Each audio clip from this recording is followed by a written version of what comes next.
Hello guys, আমার ভিডিওতে আপনাদের সবাইকে স্বাগতম। আশা করি সবাই আপনারা ভালো আছেন। আজকের ভিডিওটা দারুণ হতে যাচ্ছে, তাই শেষ পর্যন্ত আপনারা সবাই দেখুন।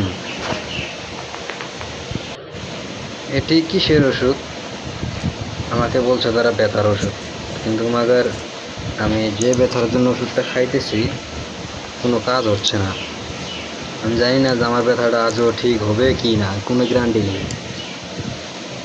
নেতার এত ব্যথার ওষুধ খাওয়াতে তো আবার কিডনিরও সমস্যা হয়। আমার তো সমস্যা হয়ে যাচ্ছে দিন দিন।